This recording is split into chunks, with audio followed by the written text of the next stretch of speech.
واقعہ کربلا تاریخ کا دردناک واقعہ ہے۔ یہ اقتدار کی جنگ نہیں تھی، اقدار کی جنگ تھی۔ دو شخصیتوں کی لڑائی نہیں تھی، دو نظریات کا ٹکراؤ تھا۔ یہ حق اور باطل کا معرکہ تھا۔ یزید ظلم کا استعارہ ہے، حسین ابن علی امن کی علامت ہے۔ یزید جبر کا پتلا ہے، حسین صبر کا پیکر ہے۔ یزید اپنی بدطینت فطرت اور اپنی طبع ناہموار کے باعث دنیا پر ذلت و رسوائی، ظلم، جبر، جور و زیادتی کی علامت بن کے ابھرا، اور حسین ابن علی رضی اللہ تعالی عنہ حق و صداقت کا نشان بن کے ابھرا۔ کربلا کے تپتے ہوئے ریگزار میں حسینی اور یزیدی دو کردار سامنے آتے ہیں۔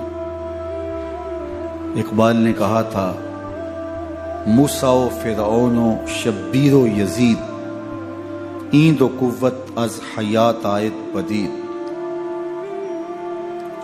زندہ حق از قوت شبیری است، باطل آخر داغ حسرت میری است۔ سرخ رو عشق غیور از خون او، شوخی ای مصرع از مضمون او۔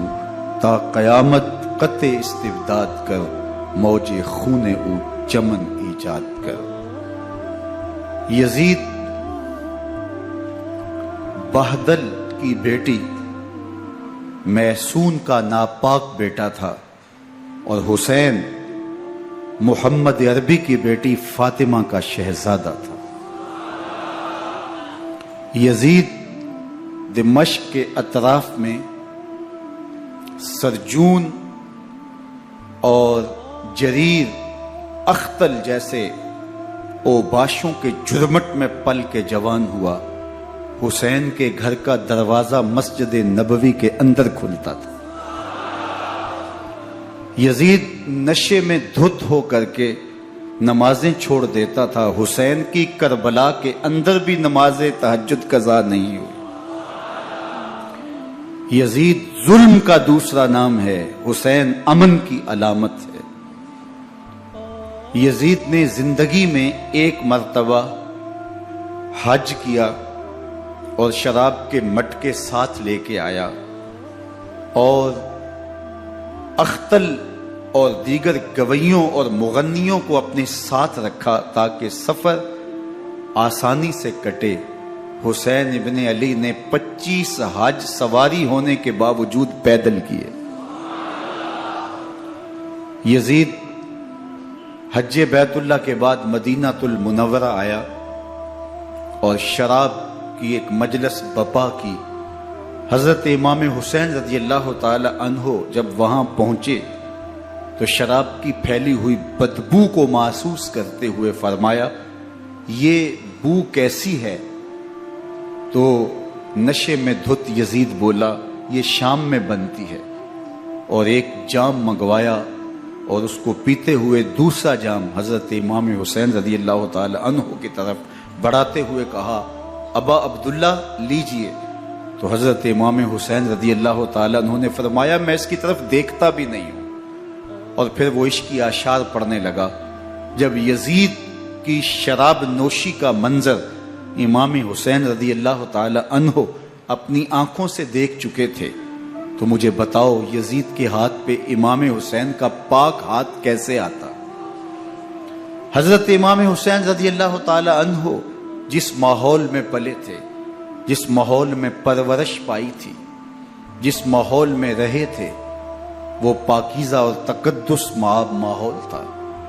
اور یزید کبھی اطراف دمشق میں، کبھی غوطہ میں، کبھی الخزرہ محل میں اور کبھی کہاں اور کبھی کہاں داد عیش دیتا رہا اور لہو و لعب کے اندر مصروف رہا، اور اس کی زندگی ان چیزوں سے عبارت تھی۔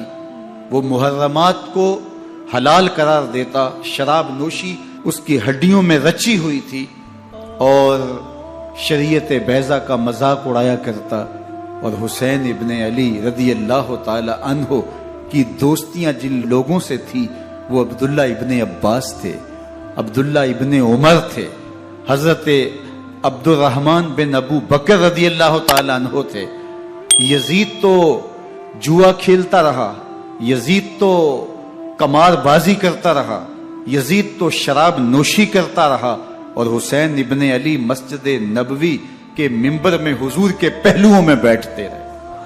زمانے نے وہ منظر دیکھا کہ سرخ رنگ کے جوڑے پہنے ہوئے حسنین کریمین حجرہ فاطمہ سے نکلتے ہیں، کم عمری کی وجہ سے کبھی گرتے ہیں کبھی سنبھلتے ہیں، اور آقا کریم خطبہ ارشاد کر رہے ہیں، خطبہ چھوڑ کے حضور نے شہزادوں کو اٹھا لیا۔ وہ منظر بھی زمانے نے دیکھا۔ حضرت عبداللہ بن شداد کہتے ہیں کہ حضور سجدے میں تھے اور سجدہ اتنا طویل ہو گیا، ہمیں لگا یا تو وحی کا نزول ہو رہا ہے یا پھر اللہ کا حکم آ گیا اور اللہ کے محبوب کی روح قبض کر لی گئی۔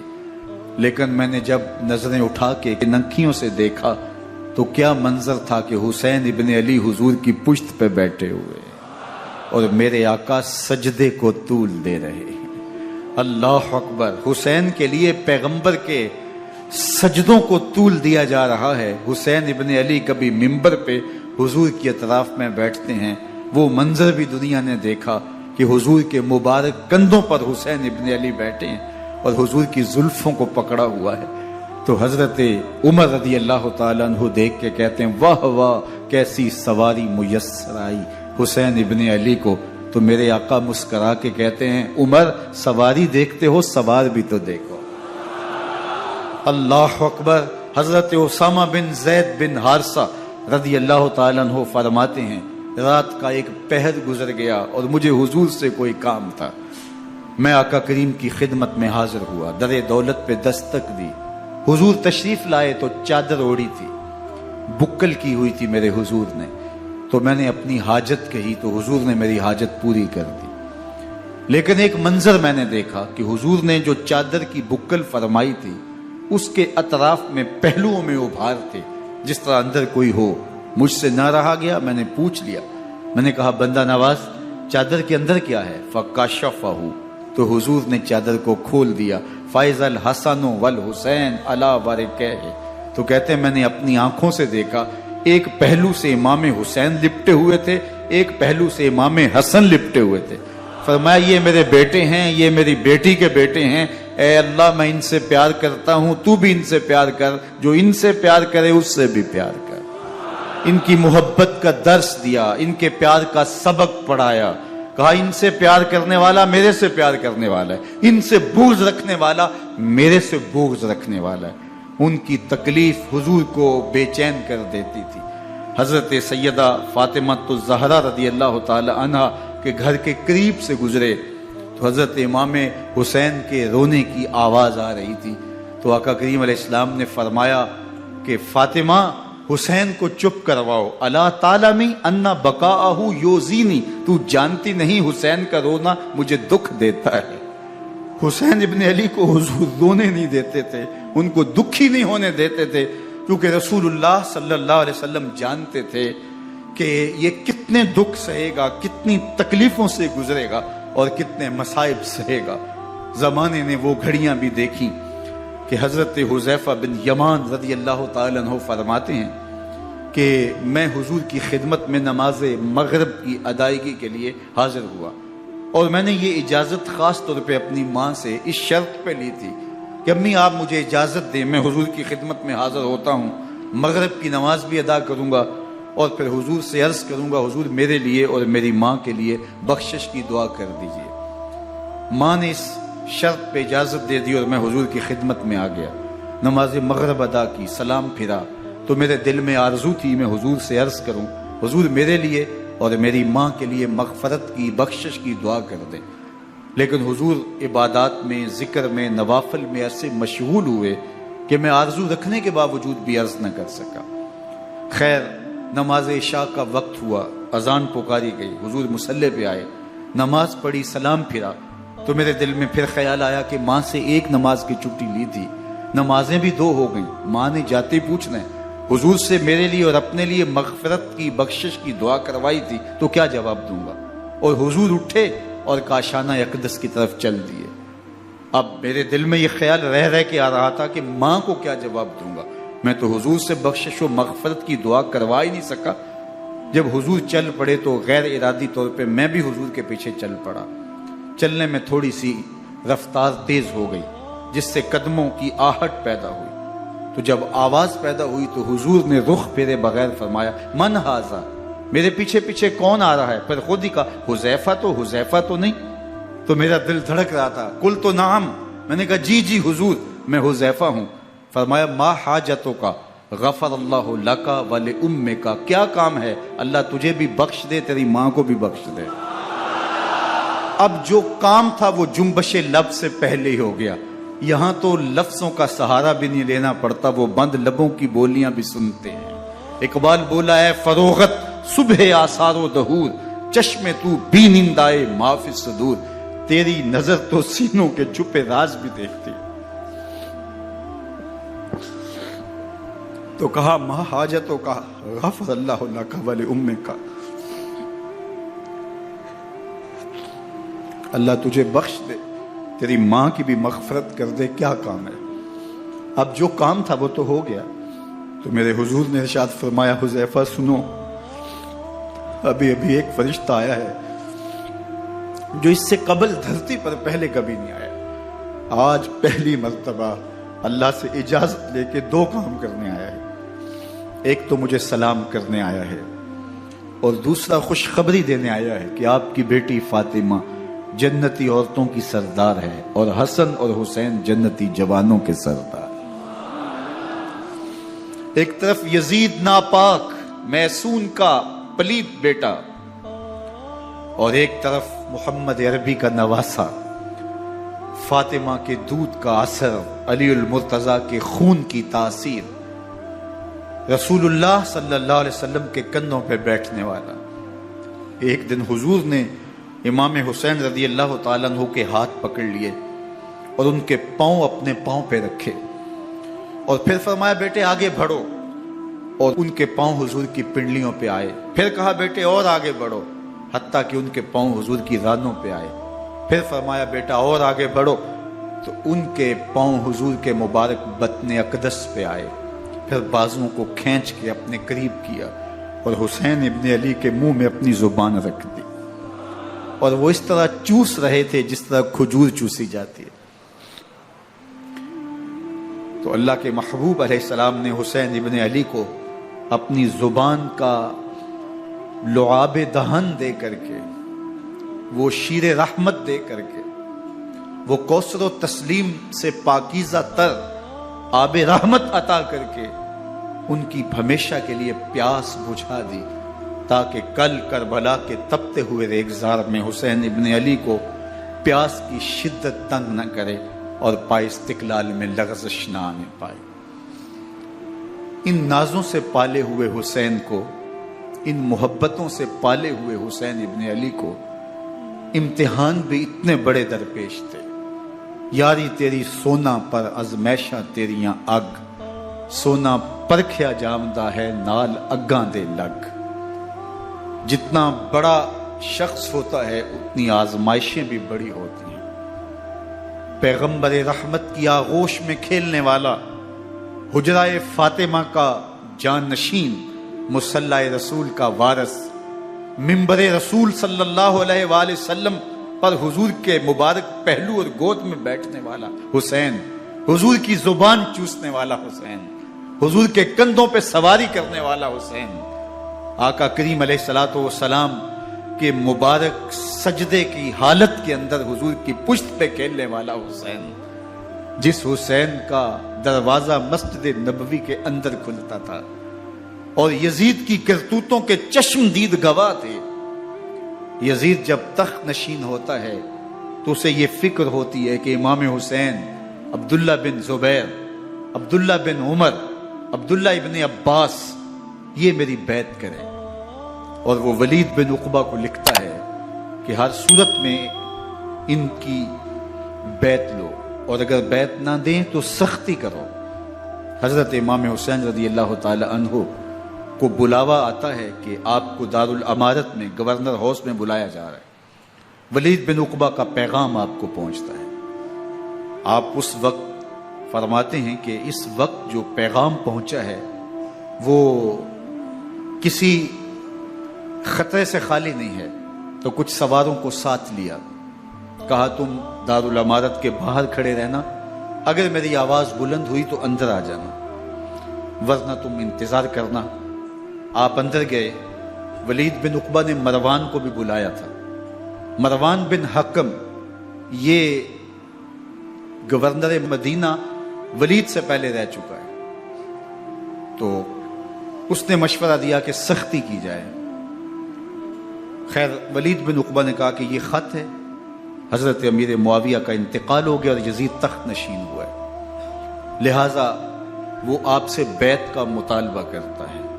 تو حضرت امام حسین رضی اللہ تعالیٰ عنہ نے فرمایا کہ میرے جیسا شخص یوں چھپ کے بیعت نہیں کر سکتا.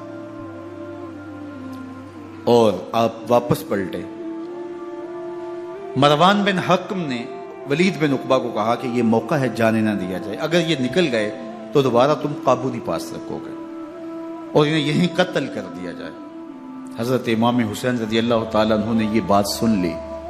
کہتے ہیں حضرت امام حسین انہی قدموں کے بل واپس پلٹے اور مروان بن حکم سے مخاطب ہو کے کہا، مروان کیا بول رہا ہے؟ وہ خاموش ہو گیا. فرمایا تو جانتا نہیں ہم کون ہیں؟ آنا حسین ابن علی ابن ابی طالب، میں حسین ہوں، میں علی کا بیٹا ہوں. ہمارے گھر میں قرآن اترتا رہا ہے، وحی کا نزول ہوتا رہا ہے، اور یزید فاسق ہے، فاجر ہے، مسلمانوں کا قاتل ہے اور شرابی ہے. میں ڈنکے کی چوٹ پہ یزید کی بیعت سے انکار کرتا ہوں. بس حیدری کچھار سے محمدی شیر نکل آیا ہے. اب اوسان خطا ہو گئے، راستہ چھوڑ دیا، واپس آئے. سیدہ زینب سے ملے، کہا مدینے کو چھوڑنا پڑے گا. کہا بھیا کیا ہوا؟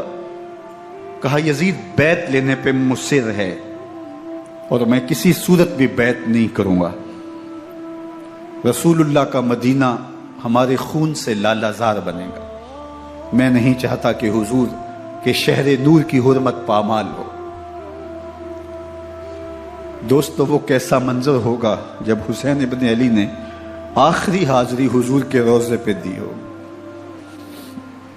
حاجی یا معتمر 10 دن کے لیے، 8 دن کے لیے، 20 دن کے لیے مدینہ المنورہ عارضی سکونت اختیار کرتا ہے اور حضور کے روضہ انور سے، اس شہر نور سے، ان گلیوں سے،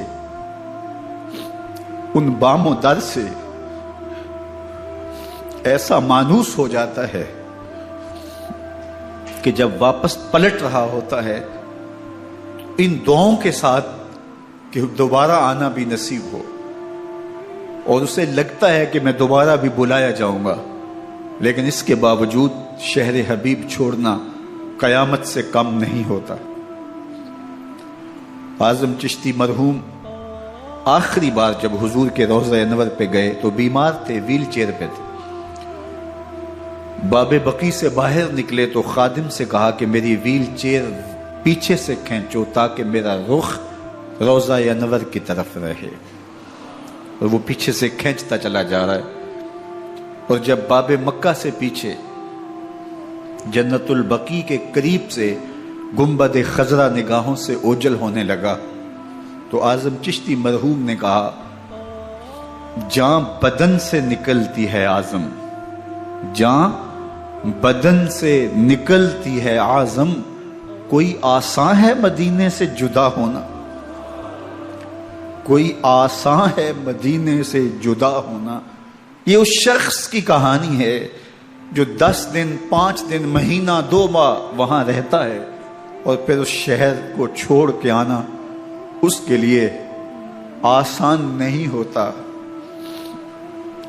اور مجھے بتاؤ کہ حسین جو پیدا مدینے میں ہوا، جس کے گھر کا دروازہ مسجد نبوی کے اندر کھلتا تھا، جو مسجد نبوی کے اندر پرورش پا کے جوان ہوتا ہے اور مدینے کی گلیوں میں کھیلتا رہا، اس حسین ابن علی کے لیے مدینہ چھوڑنا، اور پھر وہ اس بات کا علم اور شعور رکھتے تھے کہ یہ آخری بار حضور کے در پہ حاضری ہے، دوبارہ اس شہر نور میں نہیں آ سکوں گا، تو کیا قیامت ہوگی اور کیا منظر ہوگا۔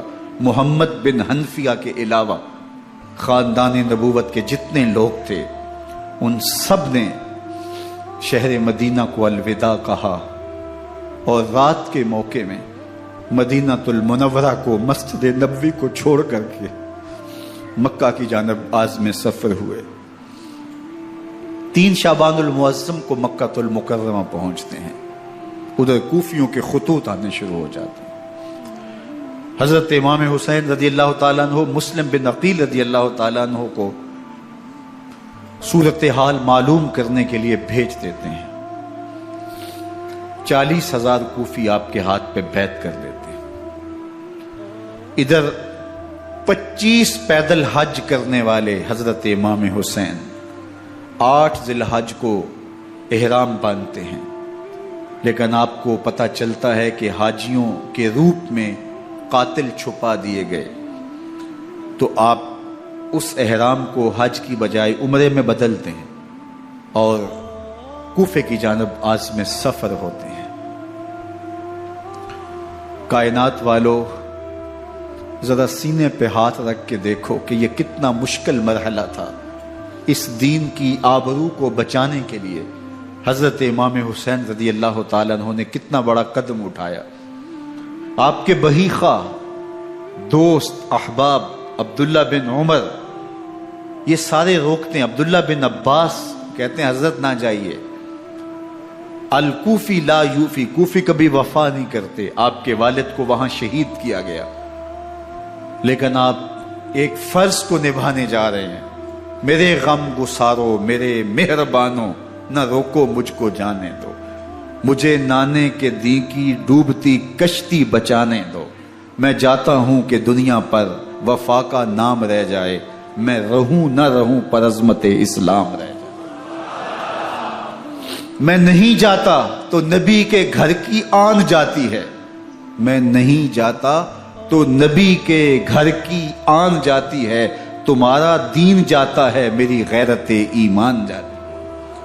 حضرت امام حسین یہاں سے چلتے ہیں، ابھی راستے میں ہی پہنچتے ہیں کہ یہ خبر آتی ہے کہ کوفے والوں نے بے وفائی کر دی، حضرت مسلم بن عقیل رضی اللہ تعالیٰ عنہ کو شہید کر دیا گیا، نعمان بن بشیر معزول کر دیے گئے، ابن مرجانہ ابن زیاد وہاں متعین کر دیا گیا جو سخت گیر شخص تھا، اور اس نے لوگوں کو ڈرایا، دھمکایا، اور کوفے کے لوگوں کے دل بدل گئے اور وہ بیعتیں توڑنے لگے۔ وہ منظر مسجد کوفہ کا کتنا دلگداز تھا، جب امام نماز کے لیے کھڑے ہوئے تو 40,000 لوگ آپ کے پیچھے تھا۔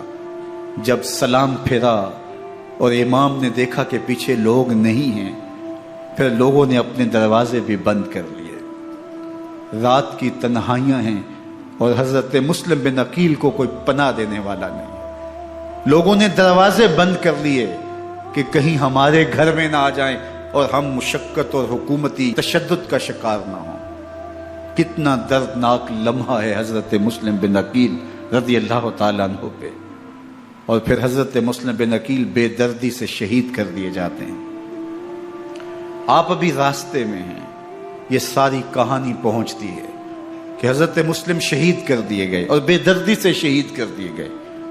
وہ جنہوں نے خط لکھے تھے کہ ہم آپ کے ساتھ ہیں اور ہم منتظر ہیں، چشم برا ہیں، آپ کے قدموں کی چاپ سننے کے لیے بےتاب ہیں، آج انہوں نے بیعتیں توڑ دی۔ 40,000 کوفی منحرف ہو گئے۔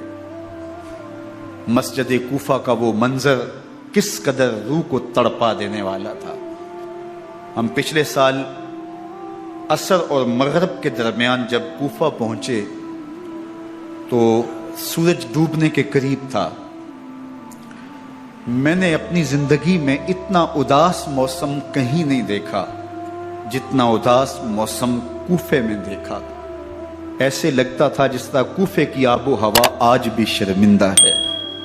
جو مسلم بن عقیل اور خاندان نبوت کے ساتھ اہل کوفہ نے کیا، حضرت امام حسین رضی اللہ تعالیٰ عنہ کو ان کے بہی خواہوں نے، اعزاء نے، اقربا نے، دوستوں نے، آوان و انصار نے، ساتھیوں نے کہا کہ حضرت حالات یکسر تبدیل ہو گئے، اب ہمیں مراجعت کر جانی چاہیے، واپس پلٹ جانا چاہیے. تو حضرت امام حسین کافی سوچ بچار میں رہے. پھر اس کے بعد آپ نے فیصلہ کیا کہ ہم آگے بڑھیں گے. دوستوں نے کہا کہ حضرت اگر آپ آگے بڑھیں گے تو ہمیں لگتا ہے کہ وہ آپ کے ساتھ سلوک اچھا نہیں کریں گے اور آپ بچوں کے سامنے پیاسے شہید کر دیے جائیں گے. تو حضرت امام حسین رضی اللہ تعالیٰ عنہ نے وہاں ایک خطبہ ارشاد فرمایا کہ لوگوں تم جو مجھے بتا رہے ہو مجھے اچھی طرح معلوم ہے، جو تم مجھے منظر پیش کر رہے ہو وہ میری نگاہوں میں ہے، اور جو کچھ ہونے والا ہے چشم تصور وہ منظر دیکھ رہی ہے. کیونکہ حضرت امام حسین رضی اللہ تعالیٰ عنہ کی شہادت کی خبر حضرت امام حسین کے پیدا ہوتے ہی خاندان نبوت میں عام تھی. حضور علیہ الصلوۃ والسلام کو یہ بات جبریل امین نے آ کے بتائی تھی جب حسین ابن علی کے ساتھ حضور محبت کا اظہار کر رہے تھے. تو یہ جبریل امین نے آ کے کہا تھا حضور آپ کا یہ بیٹا ارض طف میں شہید کر دیا جائے گا، اور کربلا کی مٹی لا کے حضور کو دی اور ام سلمہ کو حضور نے عطا کر دی. حضرت ام سلمہ کہتی ہیں کہ ایک دن میں سوئی تو خواب دیکھا کہ حضور کے مبارک بال بکھرے ہوئے ہیں اور سخت پریشان ہیں. تو میں نے کہا کہ حضور آپ کی یہ کیا حالت ہے؟ وَبِيَدِهِ قَارُورَةٌ، اور حضور کے ہاتھ میں ایک شیشی ہے، فِيهَا دَمٌ، جس کے اندر خون ہے. تو میں نے کہا حضور یہ کیا؟ فرمایا میں قتل گاہ حسین سے آ رہا ہوں اور یہ حسین ابن علی کا خون ہے. تو کہا 10 محرم کا دن تھا، دوپہر کا یہ منظر تھا، میں کیلولہ کر کے اٹھی، جب میں نے دیکھا تو وہ شیشی جس میں کربلا کی مٹی رکھی تھی وہ خون بن چکی تھی. تو یہ خبر پہلے دی گئی تھی، یہ بتا دیا گیا تھا. فرمایا میرے دوستو جو تم مجھے بتاتے ہو میں اس سے بے خبر نہیں ہوں، یہ سب کچھ ہونے والا ہے، لیکن اس کے باوجود میں کیوں جا رہا ہوں؟ تو آپ کا ایک تاریخ ساز جملہ ہے جو کربلا کے فلسفے کو ہمارے سامنے رکھتا ہے کہ یہ اتنا بڑا امتحان کیوں دیا. حضرت امام حسین رضی اللہ تعالیٰ عنہ نے فرمایا وَلَكُمْ فِيَّ أُسْوَةٌ، میں اس لیے جا رہا ہوں قیامت تک ظلم، جبر اور ناانصافی کے خلاف کھڑے ہونے والوں کے لیے کوئی نمونہ تو ہو. میری زندگی قیامت تک ظلم، جبر اور استحصالی نظام کے خلاف کھڑے ہونے والوں کے لیے نمونہ ہے. تو حضرت امام حسین رضی اللہ تعالیٰ عنہ نے حق اور باطل کے درمیان ایک سرخ لکیر کھینچ دی اپنے خون سے. اب حق اور باطل کا امتیاز کرنا مشکل نہیں ہے، کوئی باطل پہ اڑا رہے تو الگ بات ہے، لیکن امتیاز کرنا مشکل نہیں ہے. حدود بالکل واضح کر دی. اقبال نے یہاں کتنی خوبصورتی کے ساتھ اس مضمون کو نبھایا. سرخ رو عشق غیور از خون او، شوخی ای مصرع از مضمون او، تا قیامت قطع استبداد کر، موج خون او چمن ایجاد کر. ایک جہاں آباد کر دیا، حق اور باطل کی راہیں اجال دی. اب لوگوں کو یزید کا چہرہ پہچاننے میں دیر نہیں لگتی. وقت کے ہر یزید کا چہرہ آسانی سے پہچانا جا سکتا ہے. یہ معرفت زمانے کو کروائی کس نے؟ حسین ابن علی نے کروائی رضی اللہ تعالی عنہ.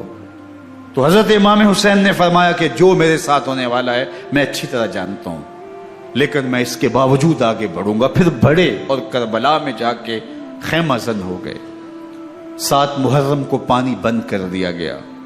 پانی بند ہوا تو کھانا بھی میسر نہیں تھا، لیکن ذکر پانی کا ہوتا ہے اس لیے کہ کھانے کے بغیر انسان کئی دن کاٹ لیتا ہے، لیکن پانی کے بغیر گزر نہیں ہوتی. تو فرات کی نہر سامنے اپنی موجوں کے ساتھ چمک رہی ہے، لیکن ایک قطرہ آب بھی آل رسول کو نہیں دیا جا رہا. کائنات کے اندر ایسے انوکھے امتحان بھی ہوتے ہیں. وارثوں ساقی کوثر کے، مالک ہوں حوض کوثر کے، اور بیٹے ہوں ساقی کوثر کے، اور آج ایک بوند پانی کی بھی میسر نہ ہو. صبر کا امتحان ہے، عظیمت کا امتحان ہے۔ حضرت امام حسین رضی اللہ تعالیٰ عنہ خیمہ زن ہو گئے، 3 دن تک پانی بند رہتا ہے۔ 9 محرم کو رات کی تنہائی میں حملہ آور ہونا چاہتے ہیں، لیکن آپ نے کہا کہ ہمیں اللہ کے حضور عبادت اور ذکر کے لیے وقت دیا جائے۔ ساری رات ذکر میں گزرتی ہے، عبادات میں گزرتی ہیں۔ رات کے اندھیرے میں آپ چراغ بجھا دیتے ہیں۔ آوان و انصار کو کہتے ہیں کہ ان کی دشمنی میرے ساتھ ہے، انہیں میرا خون چاہیے، اگر تم رات کی تاریکی میں نکل جاؤ تو میں تم سے کوئی مواخذہ نہیں کروں گا، اور یہ بھی تمہارا پیچھا نہیں کریں گے، اس لیے کہ ان کا مطلوب تم نہیں ہو، ان کا مطلوب میں ہوں۔ جب چراغ جلایا تو کوئی بھی نہیں گیا۔ مسلم بن نوسجہ کھڑے ہو کے کہتے ہیں حضرت اگر ہمارے بدن کو 70 بار کاٹا جائے اور جلایا جائے اور ہواؤں میں اڑا دیا جائے پھر بھی آپ کا ساتھ نہیں چھوڑیں گے۔ 70 سال کے بوڑھے ہیں حبیب بن مظاہر، کہتے ہیں حضرت آپ کو چھوڑ کے جائیں کہاں، آپ کو چھوڑ کے جائیں کہاں؟ کوئی ساتھ چھوڑنے کے لیے تیار نہیں ہے۔ پیاس ہے، سخت گرمی ہے، کربلا کا ماحول ہے، 72 افراد اور خاندان کی خواتین میدان کربلا میں خیمہ زن ہیں۔ دوسری طرف لشکر اعداء اشقیا 22,000 کی تعداد میں مقابلے میں، ایک روایت 30,000 کی ہے۔ ان صرف 72 پیاسے لوگوں کے لیے اتنے لوگوں کو جمع کرنے کا مقصد خوف زدہ کرنا تھا۔ شرط ہے کہ یزید کی بیعت کر لیں، محاصرے توڑ دیں گے، پانی دستیاب ہوگا، اعزاز و اکرام سے نوازا جائے گا، خزانوں کے منہ کھول دیے جائیں گے۔ لیکن حسین ابن علی کہتے تھے سب کچھ لٹ جائے گا، باطل کے ہاتھ پہ ہاتھ نہیں رکھو۔ اللہ اکبر۔ اب صبح طلوع ہوتی ہے، عاشور کا دن چڑھتا ہے، سورج اپنی پوری تمازت کے ساتھ گرمی برسا رہا ہے۔ آج خاندان نبوت کا امتحان زمانے نے دیکھنا ہے۔ رسول اللہ کا لعاب چوسنے والا اس کے صبر کا آج امتحان ہے، حضور کے کندھوں پہ کھیلنے والے حسین کا آج امتحان ہے۔ اللہ اکبر۔ حسین ابن علی تمام حجت کرتے ہیں میں نے تمہارا کچھ نہیں بگاڑا، میں نے کسی کا خون نہیں کیا، میں نے کوئی زیادتی نہیں کی، تم کیوں میرے قتل کے در پہ ہو؟ تم جانتے نہیں میں کون ہوں؟ میں تمہارے نبی کا نواسا ہوں، رسول اللہ صلی اللہ علیہ وآلہ وسلم کے کندھوں پہ کھیلتا رہا ہوں، حضور کا لعاب چوستا رہا ہوں، اور میں بوسہ گاہے رسول صلی اللہ علیہ وآلہ وسلم ہوں۔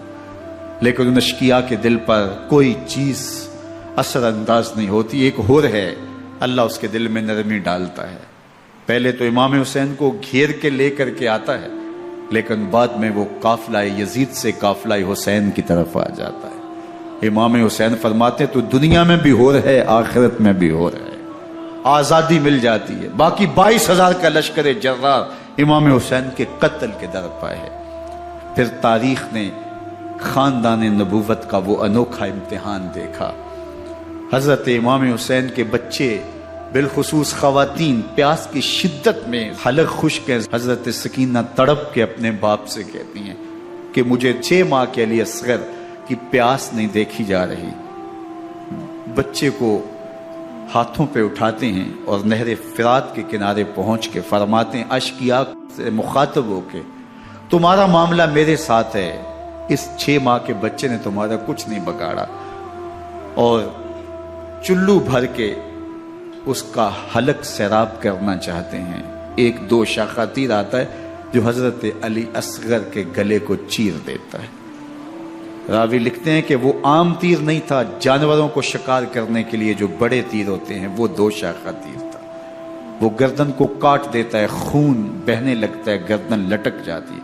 حضرت امام حسین وہ بہتا ہوا خون اپنے چلو میں لیتے ہیں اور آسمان کی طرف اچھال کے کہتے ہیں مالک حسین کی یہ قربانی بھی قبول۔ یہ تماشا لبے بام نہیں ہے۔ بچہ بیمار ہو، ڈاکٹر جواب دے دیں، ماں باپ کے ہاتھ پھول جاتے ہیں۔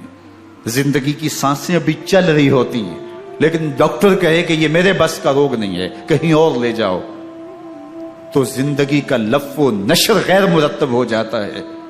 میں سلام پیش نہ کروں حسین ابن علی کو، 6 ماہ کا علی اصغر ہاتھوں میں دم توڑتا ہے، گردن لٹک جاتی ہے، خون بہ رہا ہے۔ اب خیموں کی طرف بڑھ رہے ہیں، لیکن زبان پہ شکایت نہیں ہے، کہتے ہیں مالک حسین کی یہ قربانی قبول کر لے۔ اب خیموں کی طرف آنا، شہر بانو، ام رباب، سیدہ زینب، حضرت سکینہ سلام اللہ علیہا کا سامنا کوئی آسان کام نہیں تھا، لیکن حسین ابن علی آتے ہیں، شہزادے کو یہاں خیموں کے قریب رکھ کے کہتے ہیں کہ یہ حوض کوثر سے سیراب ہو گیا ہے۔ اللہ اکبر، کوہرام مچ جاتا ہے خیموں کے اندر، کیا منظر ہوگا، اور ان کو کن الفاظ کے پیرائے میں ڈھال کر کے ان کیفیات کو بیان کیا جا سکتا ہے جو اہل بیت کے خیموں کے اندر علی اصغر کی شہادت کے بعد کا منظر رقم ہو رہا ہوگا۔ اللہ اکبر، ادھر اشکیا آوازیں دے رہے ہیں، مبارزت کے لیے پکار رہے ہیں۔ زمانے نے پھر وہ منظر بھی دیکھا کہ جوان بیٹے کو 18 سال کی کمائی حضرت امام حسین میدان عمل میں بھیج رہے ہیں۔ وہ علی اکبر جو حسین کا نور نظر ہے، آنکھوں کا قرار ہے، دل کی تسکین ہے۔ اور پھر حضرت علی اکبر جب گھوڑے کی زین سے فرش زمین پہ گرتے ہیں تو باپ کو آواز دیتے ہیں، اور حضرت امام حسین جو ہے وہ آگے جا کے بیٹے کی لاش اٹھاتے ہیں۔ اللہ اکبر، 18 سال کے بیٹے کی لاش کو کندھوں پہ اٹھا کے خیموں تک لاتے ہیں اور ہاتھ پھیلا کے کہتے ہیں مالک حسین کی یہ قربانی بھی قبول فرما۔ کبھی قاسم بن حسن کی لاش اٹھا کے لاتے ہیں، کبھی اون و محمد کی لاشیں اٹھا کے لاتے ہیں، بتیجوں کی، بھانجوں کی، بھائی عباس کے کٹے ہوئے بازو اور زخموں سے چھدا ہوا لاشا۔ کیا کیا قیامتیں تھیں جو اس کربلا کے ایک میدان کے اندر نہیں توڑی گئیں۔ حضرت امام حسین پر دکھ پہ دکھ، تکلیفوں پہ تکلیفیں۔ اب 71 لاشیں اٹھا کے خیموں تک پہنچا چکے، اور ادھر مبارزت کی دعوت دی جا رہی، آؤ میدان عمل میں آؤ، اب دیر کیوں کر رہے ہو۔ رسول اللہ کا حرم، رسول اللہ کی شہزادیاں جو نازوں میں پلی تھی، وہ کلیاں جو شبنم کا بوجھ بھی گوارا نہیں کر سکتی تھی، آج مصیبتوں کے پہاڑ ٹوٹ گئے۔ حضرت امام حسین کبھی شہربانوں کو، کبھی ام رباب کو دلاسا دیتے ہیں، کبھی حضرت زینب کو کہتے ہیں۔ حضرت زینب کربلا کے اس میدان کے اندر بڑے حوصلے کے ساتھ اپنے بھائی کے ساتھ کھڑی رہی، اپنے 2 بیٹے راہ خدا میں پیش کیے، ان کی لاشیں وصول کی، لیکن زینب جس جرأت کے ساتھ، جس پامردی کے ساتھ اس سارے منظر کو حوصلے کے ساتھ سہتی رہی، وہ یقیناً حوصلہ سیدہ زینب سلام اللہ علیہا کا ہی ہے، لیکن یہ وہ منظر تھا کہ زینب کا دل بھی ڈول گیا جب حسین ابن علی گھوڑے پہ بیٹھنے لگے، اور ان کو گھوڑے میں بٹھانے والا کوئی نہیں تھا، اور جو بھی سوار جاتا پھر واپس اس کی لاش ہی آتی اور حسین ابن علی لے کے آتے۔ آج حسین ابن علی جا رہے ہیں، زندگی کا سارا سرمایہ لٹ رہا ہے، حضرت زینب سلام اللہ علیہا سنبھل نہیں رہی۔ حضرت امام رضی اللہ تعالیٰ عنہ اٹھے اور آپ نے حضرت زینب کو صبر کی تلقین کی اور کہا کہ صبر ہی بہترین ذریعہ ہے اور اللہ کی قربت کا ایک بہترین سبب ہے، اور ان کو صبر کی تلقین کرتے ہوئے فرمایا کہ میرے بعد تم نے اس ذمہ داری کو سنبھالنا ہے، اور ان مخدرات اسلام کی، ان شہزادیوں کے پردے کی تم نے حفاظت کرنی ہے۔ اور پھر گھوڑے کی زین کس کے امام حسین لشکر اشکیا کی طرف بڑھتے ہیں۔ اب خیموں سے سسکیوں کی آواز آ رہی ہے، ان کا سردار، ان کا تاجدار آج سب کو چھوڑ کے کربلا کے میدان کی طرف بڑھ رہا ہے۔ جرم کیا کیا، قصور کیا کیا، اس نے کیا زیادتی کی کہ آج نیزوں اور انیوں کے مقابلے میں 22,000 کا لشکر حضرت امام حسین پہ ٹوٹ پڑتا ہے۔ آپ پھر اتمام حجت کرتے ہیں، میں نے کسی کو قتل نہیں کیا، خون ناحق نہیں بہایا، میرے خون کے درپے کیوں ہو، اپنی آخرت کیوں برباد کرتے ہو، تم جانتے نہیں میں کون ہوں، میں تمہارے نبی کا نواسا ہوں۔ لیکن ابن زیاد کہتا ہے مقابلے میں آؤ۔ پھر حضرت امام حسین رضی اللہ تعالیٰ عنہ مقابلے میں آتے ہیں، اور جب گھوڑے کو ایڑ لگا کے دشمن اشقیا پہ ٹوٹتے ہیں تو پھر ایسا منظر ہوتا ہے کہ وہ بھیڑ بکریوں کی طرح آگے بھاگتے ہیں۔ 71 زخم کلیجے پہ لیے شجاعت کا یہ پیکر جب میدان میں آتا ہے، آواز آتی، یہ کون ذی وقار ہے، بلا کا شاہ سوار ہے، لباس ہے پھٹا ہوا غبار سے اٹا ہوا، تمام جسم نازنی چدا ہوا کٹا ہوا، یہ نبی کا نور عین ہے، یہ بالیقین یہ حسین ابن علی ہے رضی اللہ تعالیٰ عنہ۔ پھر چاند بادلوں میں گھر جاتا ہے، شامی غنڈے تیر برساتے ہیں، تلواروں سے آپ کے بدن پر ضربیں لگاتے ہیں اور نیزوں سے آپ کے بدن کو پرو دیتے ہیں۔ جب آپ کا پیراہن بعد میں اتارا گیا تو آپ کے پیراہن میں 122 سوراخ تیروں کے تھے، 33 زخم تلواروں کے اور 34 گھاؤ نیزوں کے تھے۔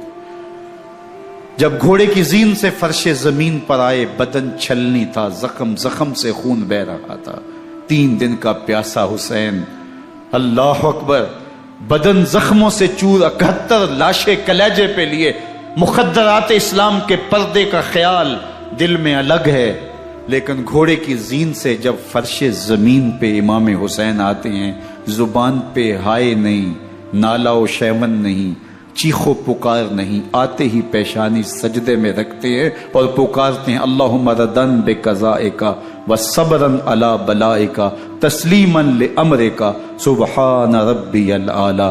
مالک گھر لٹا کے، بچے لٹا کے، خاندان سب کچھ قربان کر کے، اپنے بدن کو زخموں سے چھلنی کروا کے، تیروں اور نیزوں کی انیوں سے اپنے آپ کو زخمی کروا کے، تیرے حضور سر جھکا کے یہ اقرار کرتا ہوں کہ حسین تیری تقدیر پہ راضی ہے، مالک تو بھی بتا، تو بھی حسین پہ راضی ہوا ہے کہ نہیں ہوا۔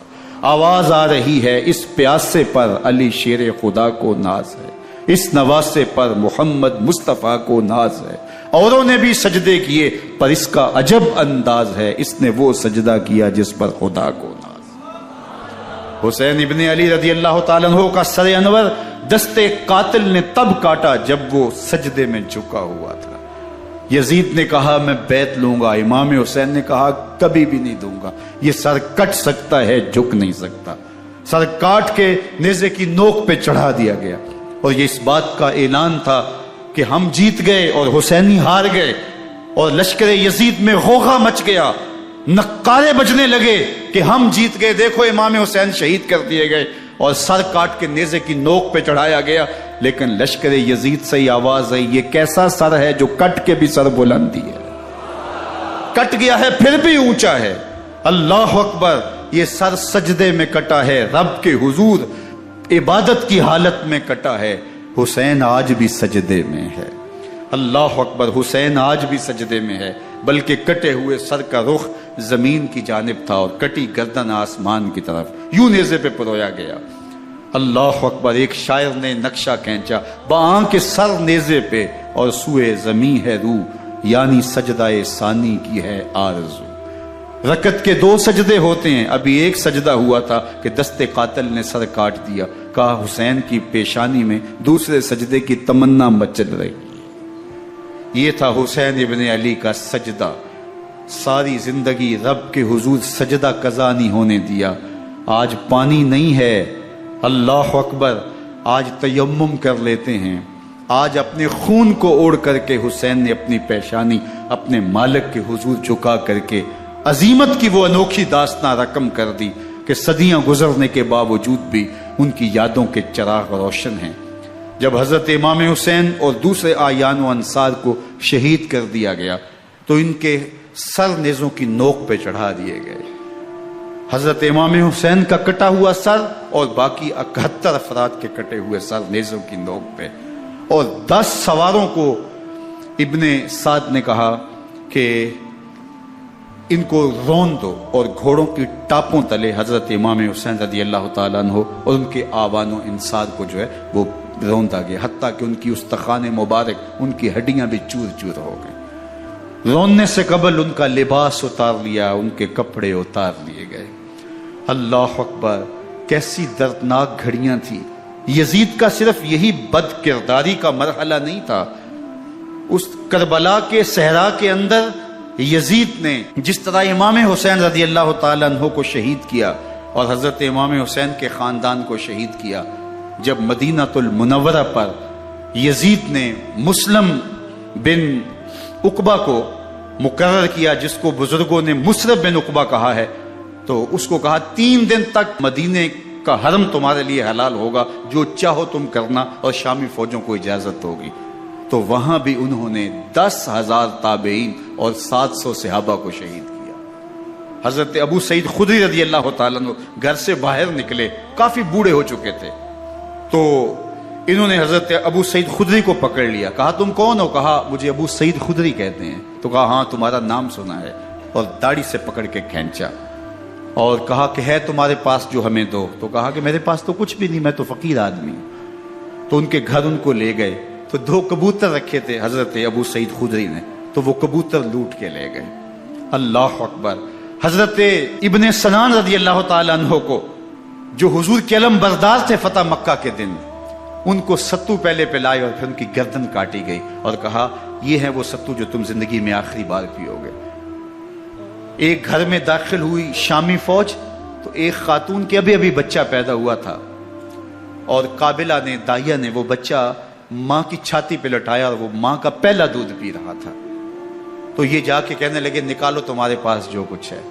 تو اس خاتون نے کہا تم جانتے ہو یہ بچہ کون ہے؟ تو انہوں نے کہا ہم نہیں جانتے۔ کہا یہ حضرت ابن ابی کبشہ انماری رضی اللہ تعالیٰ عنہ کا بچہ ہے، اور یہ وہ صحابی ہیں کہ جو بیت الشجرہ کے موقع پہ حضور کے ہاتھ پہ بیعت کرتے ہیں۔ انہوں نے اس چیز کا لحاظ نہ کیا کہ جو کچھ ہے وہ ہمیں دو، ورنہ تیرے بچے کو نہیں چھوڑیں گے۔ تو ماں بچے سے مخاطب ہو کے کہتی ہے، ابھی بچہ پیدا ہوا ہے اور ماں سے پہلا دودھ پی رہے، کہ بیٹے اگر میرے پاس کچھ ہوتا، وہ قیمتی سے قیمتی چیز بھی ہوتی، تیری جان کے لیے قربان کرتی، لیکن اس وقت میرے پاس کچھ ہے نہیں۔ تو ایک شکی آگے بڑھا اور بچے کو ایک ٹانگ سے پکڑ کے کھینچ کے دیوار کے ساتھ پٹک کے مارا، جس سے دماغ کا بھیجا نکل گیا۔ کیا کیا زیادتیاں نہیں کی۔ 700 صحابہ حرہ کے واقعہ میں شہید کیے یزید نے، اور 10,000 تابعین شہید کیے۔ مسجد نبوی میں ممبر رسول کے ساتھ گھوڑے باندھے، اور وہ ممبر رسول اور مصلی رسول کے قریب لید کرتے رہے۔ حضرت سید عبد المسیب فرماتے ہیں میں نابینا تھا اور حضور کے روضہ انور کے پاس بیٹھا تھا، اور یزید کے سپاہی آتے، جو بھی مسجد میں نظر آتا پکڑ کے لے جاتے، مجھے نابینا سمجھ کے چھوڑ دیتے، لیکن میں پریشان تھا کہ ظہر کا وقت ہوگا، عصر کا وقت ہوگا، مغرب عشاء کا وقت ہوگا، نہ اذان نہ اقامت نہ جماعت، تو کیسے مجھے پتہ چلے گا کہ نماز کا وقت ہو گیا، اور کیسی میری نمازوں کا کیا بنے گا؟ میں اس فکر میں بیٹھا تھا۔ لم ازل اسمع الاذان والاقامت من قبر رسول اللہ صلی اللہ علیہ وآلہ وسلم۔ فرماتے ہیں جب بھی پھر نماز کا وقت آیا، گنبد خضرا سے اذان کی بھی آواز آئی، اقامت کی بھی آواز آئی۔ 3 دن تک مسجد نبوی کے اندر گھوڑے بندے رہے، اور مدینہ کی حرمت پامال کی۔ مدینہ کے گھروں کے اندر یہ بد کماش داخل ہوئے، اور جو بدکاریاں انہوں نے کی، کلیجہ منہ کو آتا ہے۔ 1002 شیزائیں ان بدکاروں کی بدکاریوں کی وجہ سے کنواری حالت کے اندر حاملہ ہوئی۔ 3 دن تک مدینے کا حرم انہوں نے پامال کیا، اور پھر مکہ المکرمہ میں کعبہ اللہ پر گولے برسائے، اور کعبہ کا غلاف جل گیا۔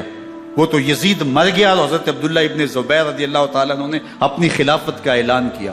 یزید کے یہ کرتوت تھے، ادھر اہل مدینہ کو ستایا، ادھر اہل مکہ کو ستایا، اور رسول اللہ صلی اللہ علیہ وسلم کے خانوادے کی بے حرمتی اور توہین کی۔ نہ صرف انہیں قتل کیا گیا، ان کی لاشوں پہ گھوڑے دوڑائے۔ ابن سعد اور شمر جو ہے وہ خیموں میں داخل ہوا، اور مخدرات اسلام کی چادریں چھیننے کی کوشش کی۔ حضرت زینب سلام اللہ علیہ نے مخاطب ہو کے کہا ہمارے چہرے کے رکھوالے چلے گئے ہیں، ظالم تو خیال نہیں کرتا ہم رسول اللہ کی بیٹیاں ہیں۔ حضرت شہربانو، حضرت زین العابدین اور حضرت زینب سلام اللہ علیہ، ان تینوں کو ایک اونٹ پہ باندھا گیا، اور باقی اونٹوں پہ باقی سادات کو، حضور کی شہزادیوں کو باندھا گیا، رسیوں میں جکڑا گیا، اور اونٹوں پہ باندھ کر کے کوفے کی جانب آگے آگے شہیدوں کے سر چل رہے ہیں، اور پیچھے یہ قافلہ چل رہا ہے۔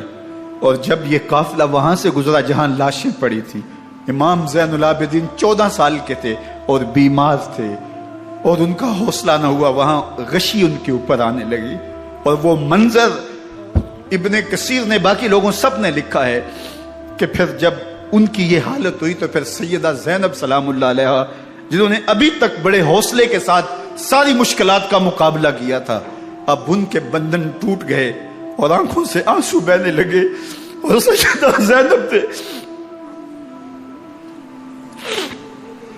امام حسین رضی اللہ تعالیٰ عنہ کی لاش پہ کھڑے ہو کے، اور وہ روندی ہوئی لاش، ٹوٹی ہوئی ہڈیاں، اور وہ پریشاں بدن، کٹا ہوا سر نیزے کی نوک پہ، اور لاش یہ پڑی ہے، تو حضرت سیدہ زینب نے مدینے کی طرف منہ کر کے جو ہے وہ حضور سے فریاد کی، یا محمد آہو، یا محمد آہو، ھذا حسین بالآراء مزمل بالدماء، یا محمد آہو بناتوں کا سبایا۔ یا رسول اللہ، اے پیارے آقا، یا جدہ ہو، اے ہمارے نانا محترم، یہ دیکھیے آپ کا حسین پڑا ہوا ہے، بدن سے کپڑے اتار لیے گئے، خاک ہوائیں اڑا رہی ہیں، اور اس کے اوپر چادر جو ہے وہ مٹی کی پڑ گئی ہے۔ حضور آپ کی اولاد کاٹ دی گئی، اور پھر کہا بناتوں کا سبایا، حضور دیکھیے آپ کی بیٹیوں کے ہاتھ باندھ دیے گئے ہیں، اونٹوں پہ کس دیا گیا ہے، سر شہیدہ آگے آگے چل رہے ہیں، اور حضرت سیدنا امام حسین کا آگے آگے سر ہے۔ راستے کے اندر ایک جگہ آئی، رات گزری اور ان کو اتارا گیا۔ رات کا موقع تھا، ایک خاتون آئی اور اس نے کوئی کھانا پیش کیا ان کو، اور کہا کہ میں کسی زمانے میں حضرت سیدہ فاطمہ الزہرا کی نوکری کیا کرتی تھی، ان کی لونڈی تھی، ان کی کنیز تھی، اور آج مجھے پتا چلا کہ آپ لوگ گزر رہے ہیں، تو میں نے کہا کہ میں اپنی مخدومہ کے خاندان کی خدمت کروں۔ اور پھر اس نے کہا کہ اس وقت سیدہ کی گود میں ایک 6-7 ماہ کی بچی تھی جس کو زینب کہا کرتے تھے، تو سیدہ زینب نے کہا کہ اماں اگر پہچانتی ہو تو وہ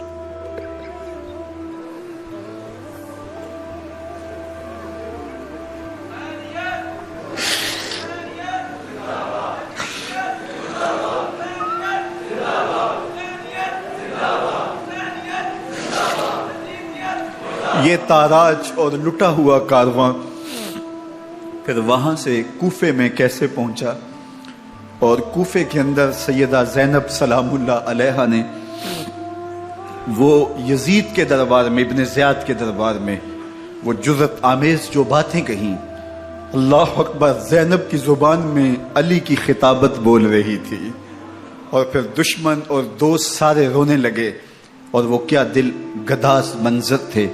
اور پھر یہ سروں کا قافلہ اور سادات کرام کا مشکیں کسی ہوئی ہیں اور اونٹوں پہ باندھے ہوئے، ان کو وہاں سے پھر قادسیہ، اور قادسیہ سے پھر دمشق یزید کے دربار میں پہنچایا گیا، اور وہاں سے یہ لٹے ہوئے خانمہ برباد تاراج لوگ مدینہ المنورہ میں کیسے پہنچے، اور اہل مدینہ نے کیسے استقبال کیا، اور وہ منظر کتنا دلگداز تھا جب اہل مدینہ زینب سے پوچھتے تھے زینب حسین کہاں ہے؟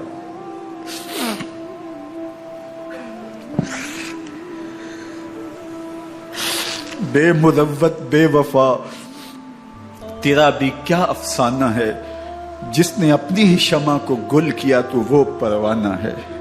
اپنے پیغمبر کے شہزادوں کو اور اپنے پیغمبر کی شہزادیوں کو جو دکھ اس امت نے دیے، یہ کائنات کی ایک انوکھی داستان ہے۔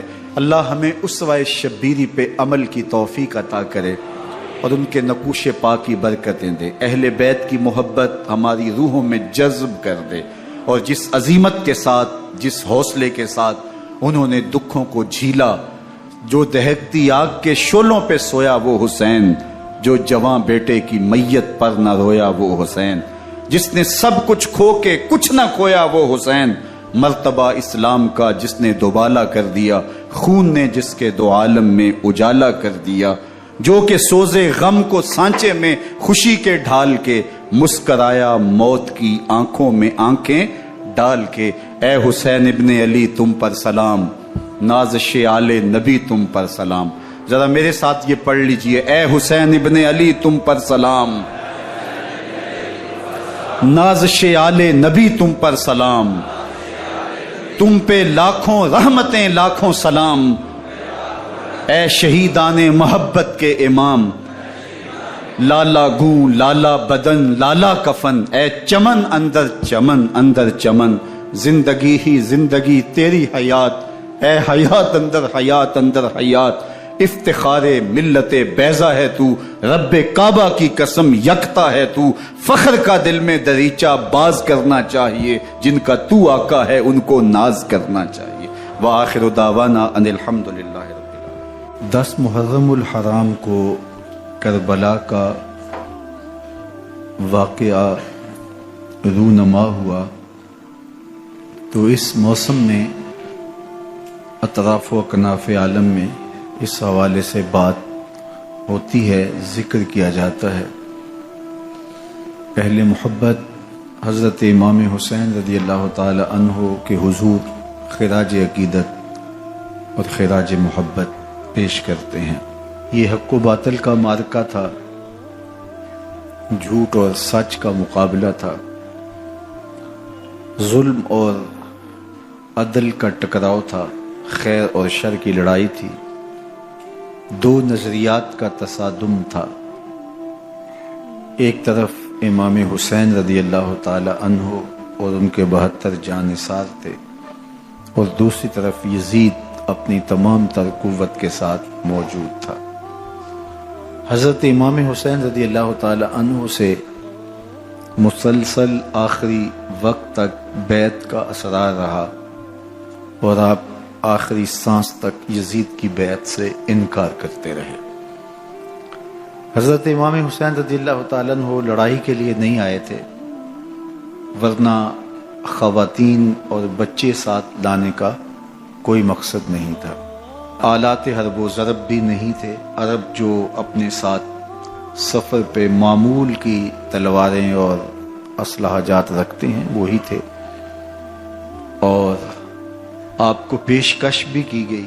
ترماح بن عدی بن حاتم نے، یہ حاتم تائی کا پوتا تھا، کہا کہ آپ میرے ساتھ ہمارے علاقے میں چلے جائیں۔ جب مختلف بادشاہوں نے عرب پر قبضہ کیا تو ہمارے قبائلی علاقے اس وقت بھی ان سے محفوظ رہے۔ ہم آزاد قبائل ہیں، میں چند دنوں میں آپ کی پشت پر 30,000 کا لشکر کھڑا کر دوں گا جو جانثار ہوگا۔ لیکن حضرت امام حسین رضی اللہ تعالیٰ عنہ نے ترماح بن عدی کی اس پیشکش کو قبول نہیں کیا اور آگے بڑھے۔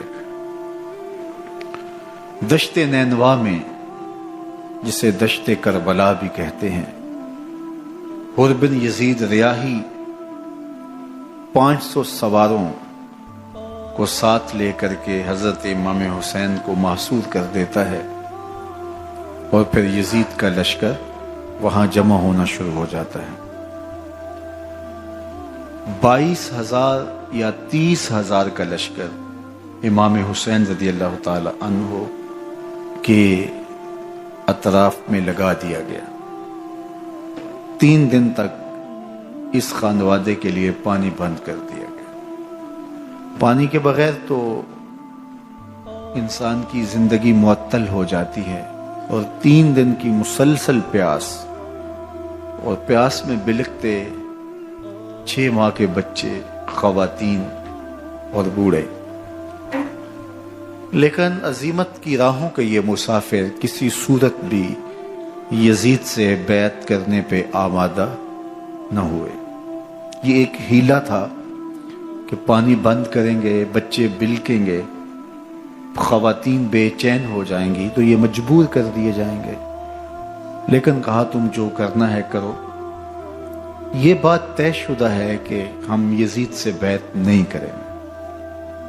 پھر 3 ماہ پانی بند کرنے کے بعد حضرت امام حسین رضی اللہ تعالیٰ عنہ اور ان کے خاندان کو جس طرح ذبح کیا گیا، یہ ایک دردناک کہانی ہے۔ 72 افراد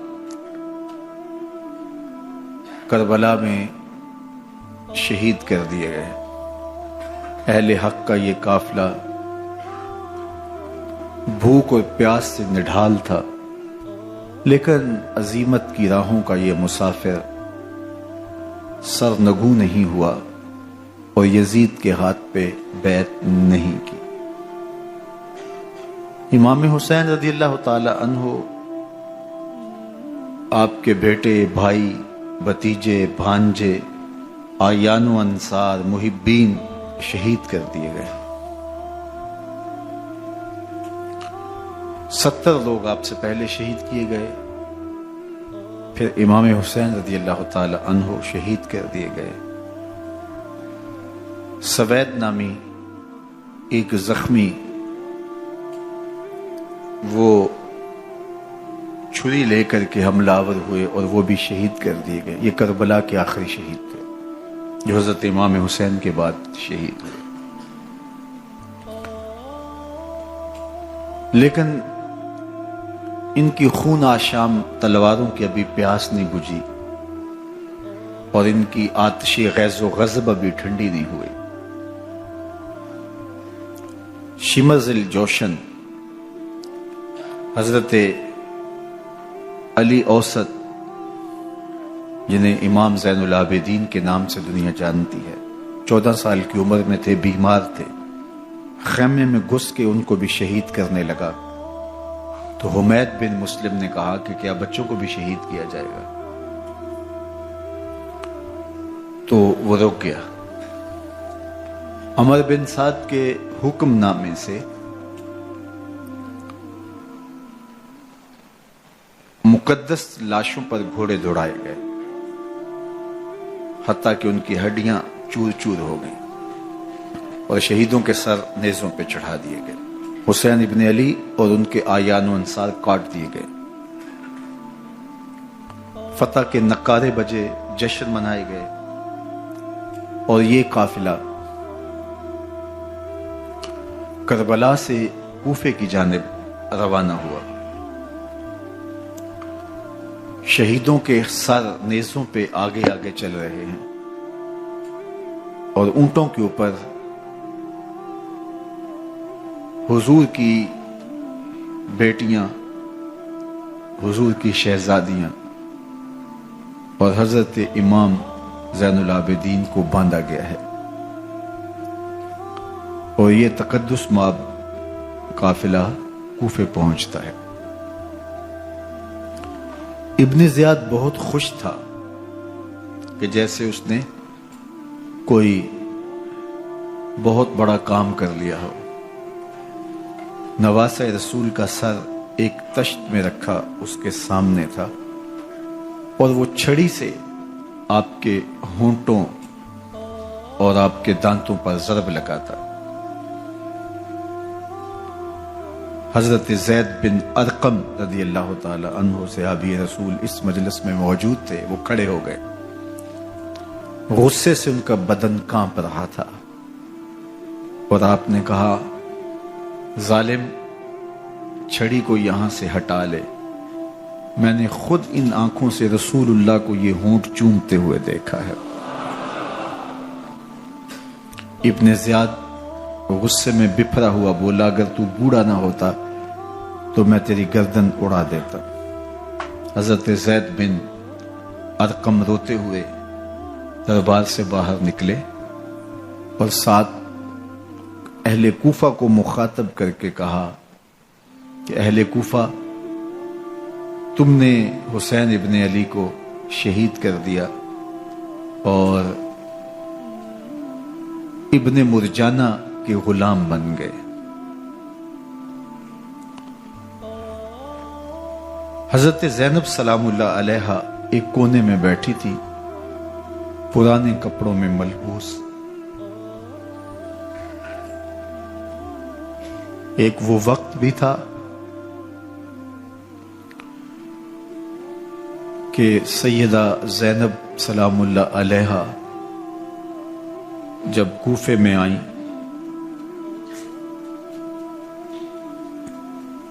سیدنا علی المرتضیٰ کے زمانے میں، ان کے دور خلافت میں دار الخلافہ کوفہ متعین ہوا، تو یہ مدینے سے کوفے آئیں، تو اس وقت کوفے کی معزز خواتین نے ان کا استقبال کیا۔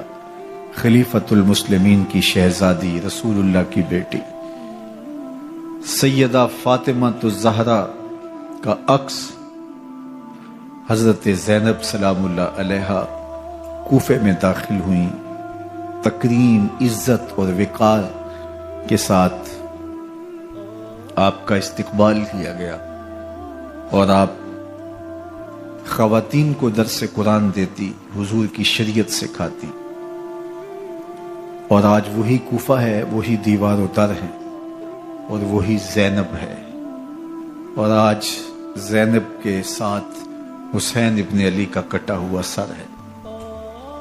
پرانے کپڑوں میں ملبوس حضرت زینب سلام اللہ علیہ آج اسی کوفے میں داخل ہوئی ہے۔ دارالامارت کے ایک کونے میں تشریف فرما ہے کہ ابن زیاد پوچھتا ہے یہ خاتون کون ہے؟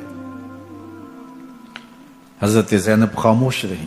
اس نے دوسری مرتبہ پوچھا، آپ پھر خاموش رہی۔ تیسری مرتبہ پوچھا، آپ پھر خاموش رہی۔ پھر ایک لونڈی نے بتایا یہ زینب بنت علی ہے۔ تو اس کے سامنے حضرت امام حسین کا کٹا ہوا سر پڑا تھا اور وہ حضرت زینب سے مخاطب ہو کے کہنے لگا کہ اللہ نے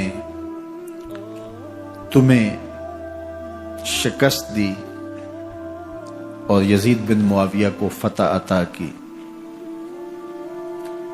تو حضرت زینب سلام اللہ علیہا پھر دربار ابن زیاد میں ایک خوبصورت خطبہ عطا کیا۔ زینب بول رہی تھی، لگ رہا تھا مولا کائنات بول رہے ہیں۔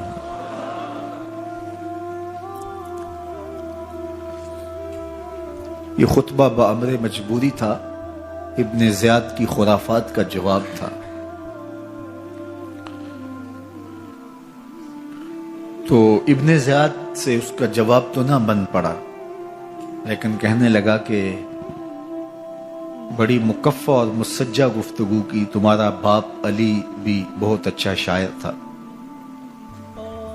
تو سیدہ زینب سلام اللہ علیہا نے فرمایا ہمیں مکفہ گفتگو سے کیا غرض، یہ تو ایک حقیقت ہے جو ہم نے بیان کی۔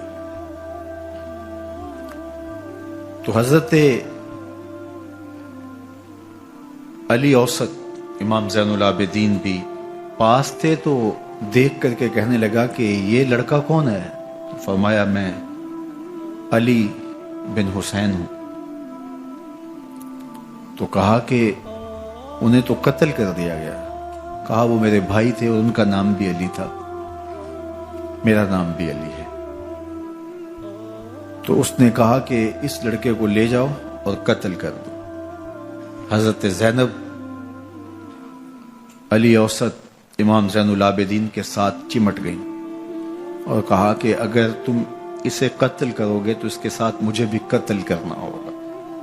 تو ابن زیاد کہنے لگا کہ یہ عورت سچ کہتی ہے، واقعی اس کے جذبات یہی ہیں۔ اور الصلاۃ جامعہ کی پکار کے ساتھ مسجد کوفہ میں آ گیا۔ کوفے کے لوگ سارے ابن زیاد کے سامنے تھے۔ امام حسین کا کٹا ہوا سر ابن زیاد کے سامنے تھا اور اس نے کہا کہ اللہ نے یزید بن معاویہ کو فتح دی اور کذاب ابن کذاب معاذ اللہ حسین ابن علی کو شکست دی۔ جب اس نے یہ بات کہی تو عبداللہ بن عفیف الازدی رضی اللہ تعالی عنہ موجود تھے، وہ کھڑے ہو گئے۔ غصے سے ان کا بدن کانپ رہا تھا اور آپ نے پوری ہمت کے ساتھ ابن زیاد کو جواب دیتے ہوئے کہا، ظالم، حسین سچا، حسین کا باپ بھی سچا، تو جھوٹا، تیرا باپ بھی جھوٹا، جس نے تجھے امیر بنایا وہ بھی جھوٹا۔ تو ابن زیاد نے جب اپنے بارے عبداللہ بن عفیف سے یہ بات سنی تو اس نے حکم دیا کہ ان کا سر کاٹ دیا جائے، اور پھر حضرت عبداللہ ابن عفیف رضی اللہ تعالی عنہ کو شہید کیا گیا اور ان کی لاش کو سولی چڑھا دیا گیا۔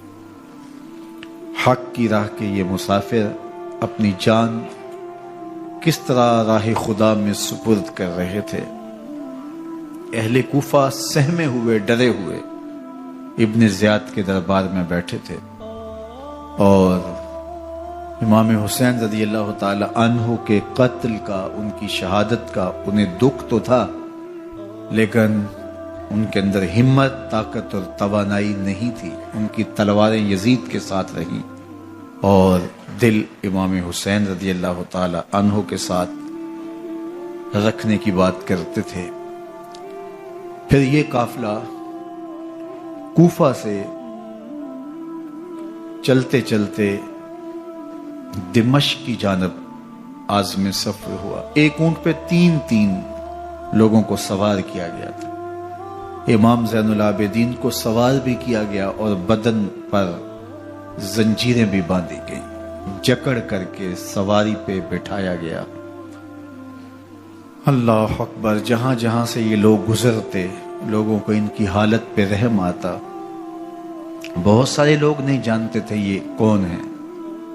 عمومی طور پہ راستوں میں یہی بتایا گیا کہ کچھ باغی لوگ ہیں جنہوں نے حکومت سے بغاوت کی، تو ان کے کیفر کردار تک پہنچا دیا گیا۔ راستے میں ایک گرجا گھر آیا اور وہاں یہ لوگ رات رکتے ہیں۔ گرجا گھر کی دیوار پہ لکھا ہوا تھا، اترجو امت قتلت حسینا شفاعت جدہ یوم الحساب۔ کیا وہ امت جنہوں نے حسین ابن علی کو شہید کیا، قیامت کے دن انہی کے نانے سے شفاعت مانگیں گے؟ کس منہ سے شفاعت طلب کریں گے؟ اسی حسین ابن علی کے نانا سے، جن کے بیٹے کو، جن کے شہزادے کو، نواسے کو ان لوگوں نے شہید کیا۔ جب یہ تقدس مآب قافلہ دمشق پہنچا تو راستے میں ایک شخص قرآن مجید کی تلاوت کر رہا تھا، اپنے مکان کی چھت پہ بیٹھ کے تلاوت کر رہا تھا، اور یہ قافلہ اس طرح سے گزر رہا تھا کہ شہیدوں کے کٹے ہوئے سر نیزوں کی نوک پہ تھے، اور عصمت شیار خواتین اور امام زین العابدین اونٹوں پہ بندھے ہوئے تھے۔ تو پڑھنے والا تلاوت کر رہا تھا کہ کہف اور رقیم یہ ہماری نشانیوں میں سے بڑی عجیب نشانیاں ہیں۔ تو جب وہ پڑھ رہا تھا تو سر حسین سے آواز آئی، یا تالی القرآن، اے قرآن پڑھنے والا، اصحاب کہف سے زیادہ عجیب قتلی و حملی، میرا قتل کرنا اور نیزے کی نوک پہ چڑھایا جانا۔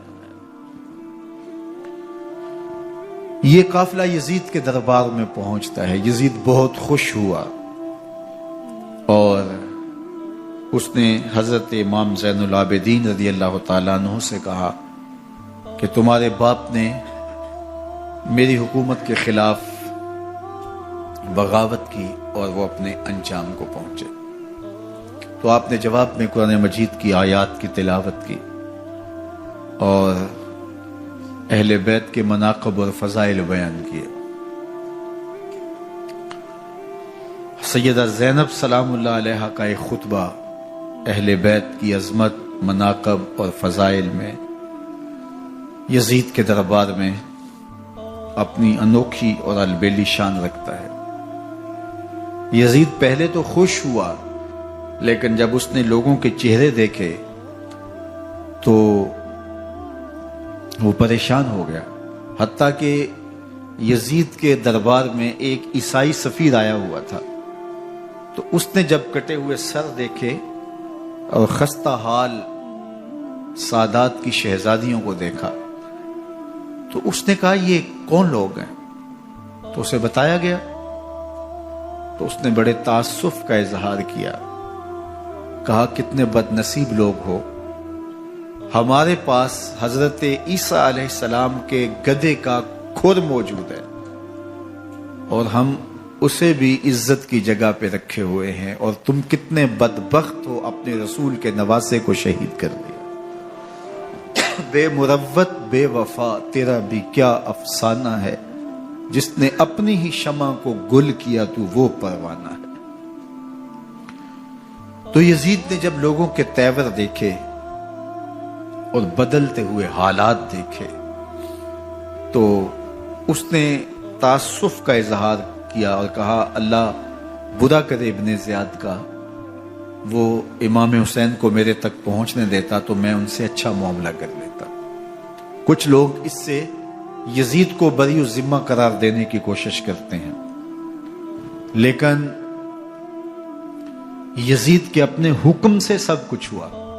ابن اسیر نے لکھا ہے کہ جب یزید مرا تو ابن زیاد دمشق آ رہا تھا، اس کے ساتھ مسافر بن شریح بھی تھا، تو اچانک وہ کچھ سوچنے لگا۔ تو مسافر بن شریح نے کہا کہ ابن زیاد میں تمہیں بتاؤں تم کیا سوچ رہے ہو؟ کہا بتاؤ۔ کہا تم یہ سوچ رہے ہو کہ میں نے نواسہ رسول کو شہید کیوں کیا؟ تو کہنے لگا کہ یہ مجھے یزید کا حکم تھا، اور اگر میں نواسہ رسول کو شہید نہ کرتا تو وہ مجھے قتل کر دیتا۔ اور جب مسلم بن عقبہ کو مدینہ المنورہ کی حرمت کو پامال کرنے کے لیے اور حضرت عبداللہ ابن زبیر رضی اللہ تعالیٰ عنہ کی خلافت کے اعلان کے بعد مکہ المکرمہ پر حملے کے لیے جو یزید نے بھیجا، تو اس سے قبل اس نے ابن زیاد کو کہا کہ یہ کام تم کرو۔ تو ابن زیاد نے جو جواب دیا وہ یہ تھا کہ میں تمہارے کہنے پہ پہلے ہی نواسہ رسول کو شہید کر چکا ہوں، اب نواسہ رسول کو شہید کرنا اور کعبۃ اللہ کی حرمت کو پامال کرنا، یہ دو چیزیں میں جمع نہیں کروں گا۔ اور اس نے بادشاہ کے حکم کا انکار کر دیا۔ تو یزید نے امام حسین رضی اللہ تعالیٰ عنہ کی شہادت کا حکم دیا تھا ابن زیاد کو، اور یہ دو گواہیاں میں نے ابن زیاد سے آپ کے سامنے رکھی۔ باقی اس کا یہ سیاسی پینترا کہ وہ تعصب کا اظہار کرے، تو قاتل کی پشیمانی مقتول کی اہمیت تو بڑھا سکتی ہے، لیکن قاتل کے دامن سے قتل کا داغ نہیں دھو سکتی۔ تو حضرت امام حسین رضی اللہ تعالی عنہ کا قتل یزید کو اب نظر آ رہا تھا مجھے بہت مہنگا پڑے گا، آخرت تو برباد ہوئی ہی ہوئی، دنیا بھی میں نے برباد کر لی اور میری حکومت بھی مستحکم نہیں رہ سکے گی۔ تو اب اس نے یہ کہنا شروع کر دیا کہ خدا برا کرے ابن مرجانہ کا کہ وہ راستہ دے دیتا اور امام حسین کو میرے تک پہنچ دیتا۔ حضرت امام زین العابدین سے اب وہ لجاجت کرنے لگا اور کہنے لگا کہ حضرت آپ کچھ ارشاد فرمائیے۔ تو آپ نے تین چیزیں ارشاد کی۔ آپ نے فرمایا ایک تو ہمیں خیریت سے مدینے بھیج دو، اور دوسری بات کہ قاتلان حسین کو ان کے کیفر کردار تک پہنچاؤ، اور تیسری بات مجھے دمشق کی جامعہ مسجد میں خطبہ جمعہ کی اجازت دو۔ اس نے کہا کہ خطبہ جمعہ کی اجازت بھی دیتا ہوں، آپ کو خیریت سے مدینہ المنورہ بھی روانہ کر دیا جائے گا، لیکن قاتلان حسین کو کیفر کردار تک پہنچانا یہ میرے بس میں نہیں ہے، یہ ممکن نہیں ہے۔ اب مجھے بتائیے، حاکم وقت ہو اور اتنا بڑا سانحہ اور واقعہ ہو گیا ہو تو وہ وہیں کھڑے کھڑے معذرت کر لے کہ یہ اس بات کو رہنے دو، تو اس کا مطلب سمجھنے میں کسی بھی باشعور شخص کو دیر نہیں لگتی۔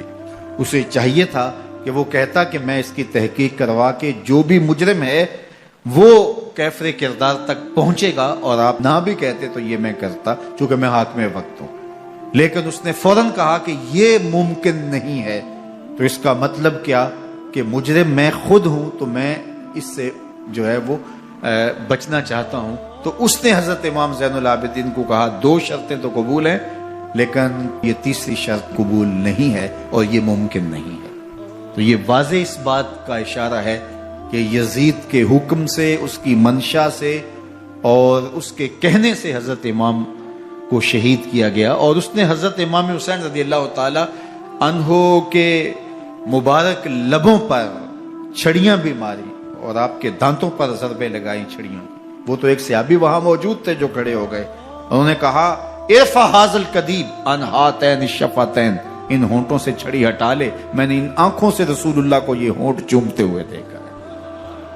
جس طرح ابن زیاد کے دربار میں ہوا تو یہاں بھی ہوا۔ اللہ اکبر۔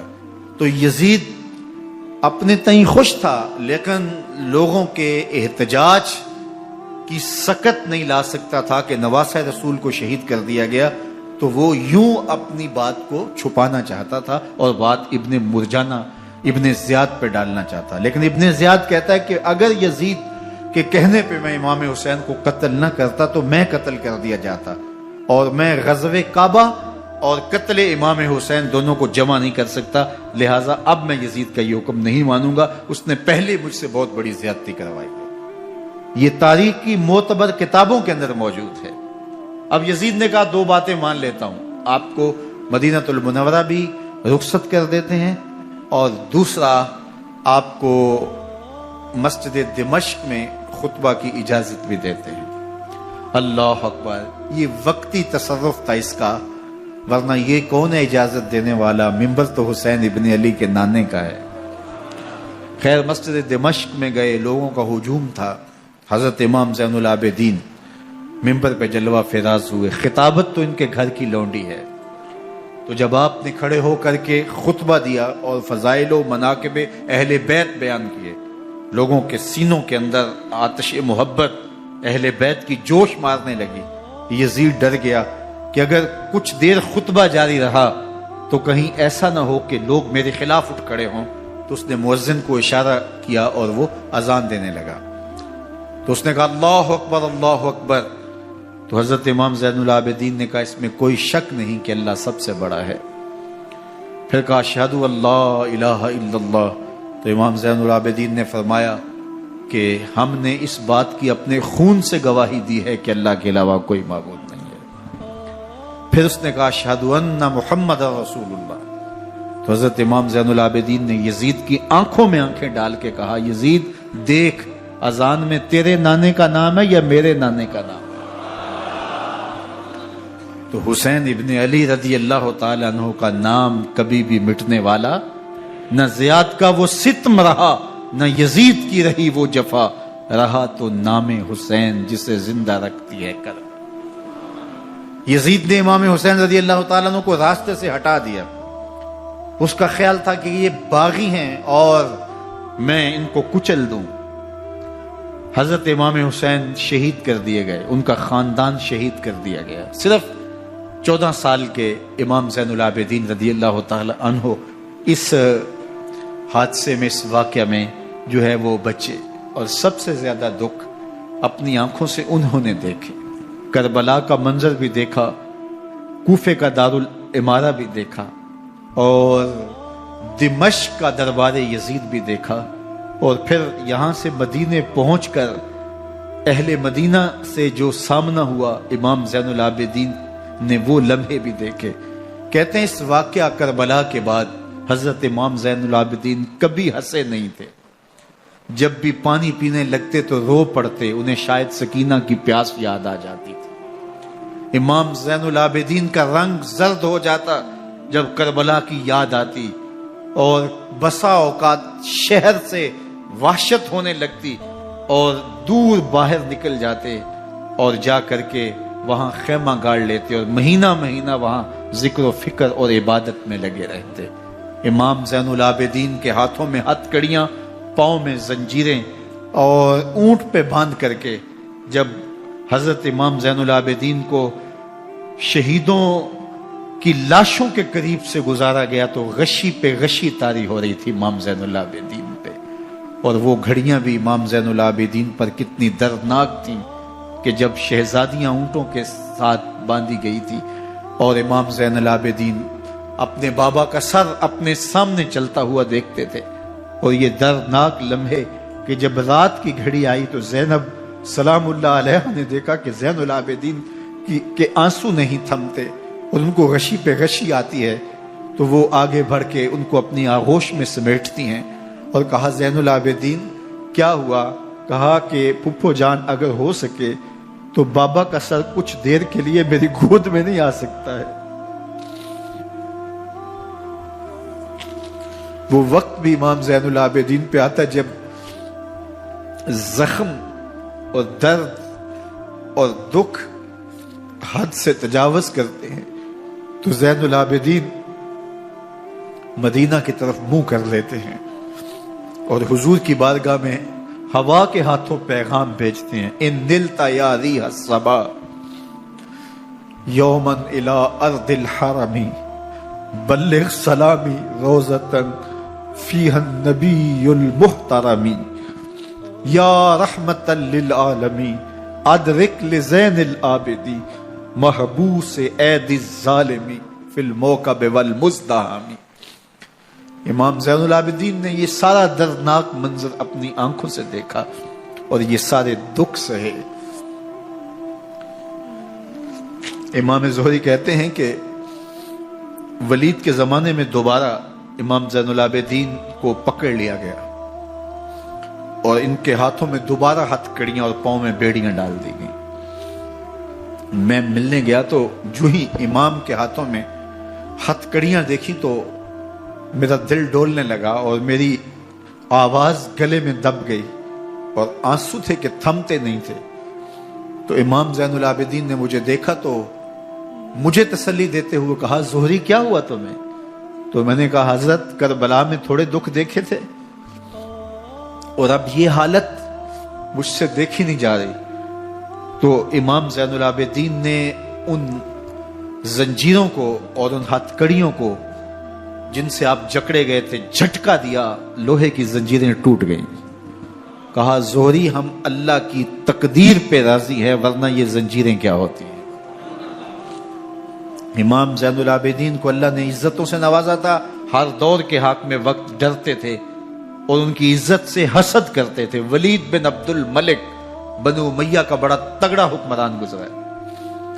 ایک دن طواف کرتے کرتے حجر اسود کے سامنے آیا اور اس کے دل میں آیا کہ میں حجر اسود کو بوسہ کروں، لیکن رش اتنا تھا کہ آگے بڑھنے کی ہمت نہ ہوئی اور پیچھے ہٹ کے کھڑا ہو گیا کہ رش کم ہوتا ہے تو میں حجر اسود کو چومتا ہوں۔ اتنے میں امام زین العابدین رضی اللہ تعالی عنہ وہ بھی طواف کرتے کرتے حجر اسود کے قریب آئے، ایک لمحے کے لیے توقف کیا، لوگوں نے راستہ چھوڑ دیا۔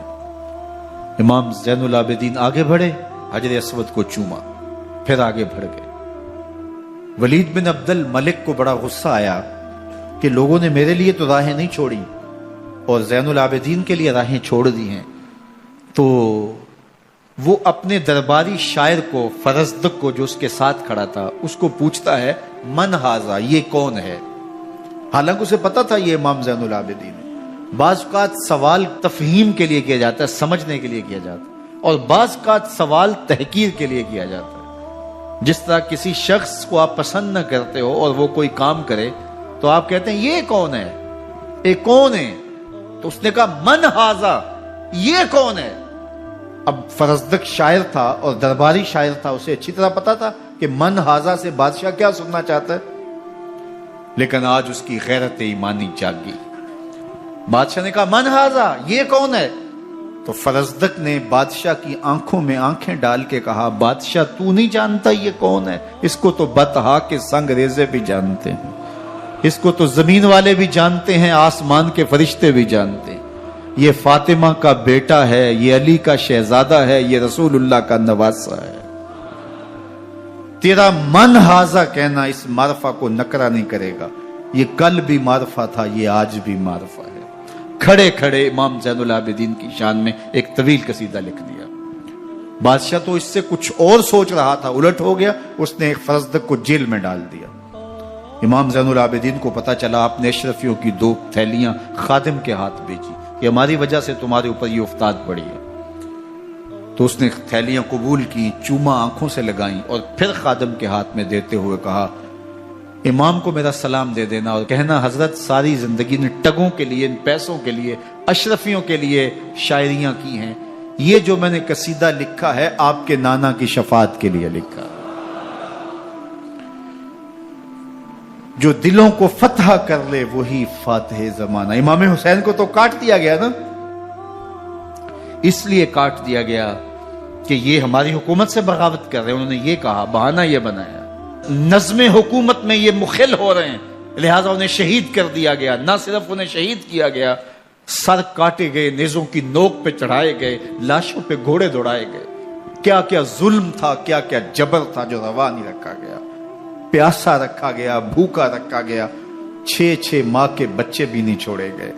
امام حسین جب حضرت علی اصغر کو اپنے ہاتھوں پہ اٹھا کے فرات کے کنارے جا کھڑے ہوئے تو آپ نے اشقیاء سے مخاطب ہو کے کہا کہ تمہاری لڑائی تو مجھ سے ہے، اس 6 ماہ کے بچے نے تمہارا کچھ نہیں بگاڑا. چلو سے پانی بھرا تاکہ اصغر کا حلق تر ہو جائے، تو پانی ابھی حلق تک نہیں پہنچا، 2 شاخہ سنسناتا ہوا تیر آیا اور علی اصغر کا گلا چیر گیا. اور کہتے ہیں وہ جو تیر تھا جو حضرت علی اصغر کا گلا چیر کے آگے گزرتا ہے، وہ تیر تھا جو جانوروں کو مارنے کے لیے استعمال کیا جاتا ہے. گردن لٹک جاتی ہے، خون بہنے لگتا ہے. امام حسین اس خون کو آسمان کی طرف اچھال کے کہتے ہیں مالک حسین کی یہ قربانی بھی قبول فرما لے. نسل مٹا دی گئی، شہید کر دیے گئے، گھوڑے دوڑائے گئے. سادات کرام، عصمت شیار پیغمبر زادیوں کو اونٹوں پہ بٹھایا گیا، رسیوں سے جکڑا گیا، چادریں چھیننے کی کوشش کی گئی، کیا کچھ نہیں ہوا. تاریخ دردناک ہے، اور یہ پیغمبر کے ماننے والوں نے، کلمہ پڑھنے والوں نے یہ سب کچھ کیا. بے مروت، بے وفا، تیرا بھی کیا افسانہ ہے. جس نے اپنی ہی شمع کو گل کیا تو وہ پروانہ ہے. لیکن یزید کی دلیل یہ تھی کہ یہ حکومت کا نظم چلتا ہے، اسے چلنے دیا جانا چاہیے، انہوں نے کیوں رکاوٹ ڈالی ہے، لہٰذا یہ باغی ہیں، ان کو کاٹ دیا جائے. میں کہتا ہوں امام حسین کو شہید کر دیا گیا، ان کے اعیان و انصار کو شہید کر دیا گیا، پورے خاندان کو پیاسا رکھ کے ذبح کر دیا گیا، 6 ماہ کے بچے بھی نہیں چھوڑے گئے، 80 سال کے بوڑھوں کو بھی شہید کیا گیا، خواتین کو اونٹوں پہ بٹھایا گیا، اور گلی گلی عصمت معاب پیغمبر رحمت کی شہزادیوں کو کوفے اور دمشق کے بازاروں کے اندر بنایا گیا. تو مجھے بتائیں اس کے بعد یزید کی حکومت نے کیا کیا، ان کا کیا کارنامہ تھا؟ کتنے محدث پیدا ہوئے، کتنے مفکر پیدا ہوئے، کتنے جرنیل پیدا ہوئے، کتنے صوفی پیدا ہوئے. کون تھا جو ان کے تخت و تاج اور ان کی حکومت جس کو بچانے کے لیے اتنا بڑا حادثہ کر دیا اور پیغمبر کے بیٹوں کو شہید کر دیا؟ تو کیا پھر اس حکومت نے کیا؟ یزید نے، یزید کا اپنا بیٹا تخت پہ بیٹھنے کے لیے تیار نہیں تھا. 6 ماہ کے بعد اس کی لاش گھر سے نکلی، اس نے کہا کہ یہ تخت جو ہے وہ آل رسول کے خون پہ بنا ہے، میں اس پہ نہیں بیٹھوں گا. اور رسوا ہو گئے. اور یزید جس کو زوم تھا کہ میں اتنی بڑی سلطنت کا مالک ہوں، اس کو بچانا ہے، اس سلطنت نے اسلام کے لیے کیا کیا؟ مجھے بتاؤ، کون سے جرنیل پیدا کیے، کون سے حکمران پیدا کیے، اس نے کون سے توانا لوگ پیدا کیے، کون سے محدث، کون سے مفکر، کون سے مسلح پیدا کیے. اور جس خاندان کو کاٹ دیا گیا، صرف ایک 14 سال کا علی اوسط زین العابدین بچا. اور ذرا حسین ابن علی کی نسل دیکھو، جعفر صادق کس نسل سے ہیں، باقر العلوم کس نسل سے ہیں، حضرت غوث اعظم کس کے شہزادے ہیں، حضرت داتا گنج بخش علی حجویری کس کے بیٹے ہیں، اور حضرت معین الدین چشتی اجمیری کس کے بیٹے ہیں. آج زمانے کو جو بھی دیا ہے حسین کے بیٹوں نے دیا ہے. یزید تخت بچا کر بھی امت کو کچھ نہ دے سکا، اور امام حسین نے سب کچھ لٹا کے امت کو ایمان کی بہاریں عطا کر. آج جہاں بھی ممبر و محراب کی رونق نظر آ رہی ہے، اس کے پیچھے حسین کا کوئی بیٹا کھڑا ہوا نظر آ رہا ہے. اللہ اکبر. اس دین کے خاکے میں رنگ ہی حسین ابن علی کے خون نے بھرا ہے. حسین اگر نہ شہید ہوتا تو آج گھر گھر یزید ہوتا، اسلام کی عظمت عیاں نہ ہوتی، خدا کے گھر میں اذان نہ ہوتی. بار الہا نوحہ سناتا پھرتا، تا روز جزا اشک بہاتا پھرتا. امداد نہ کرتے اگر کربلا میں حسین، اسلام تیرا ٹھوکریں کھاتا.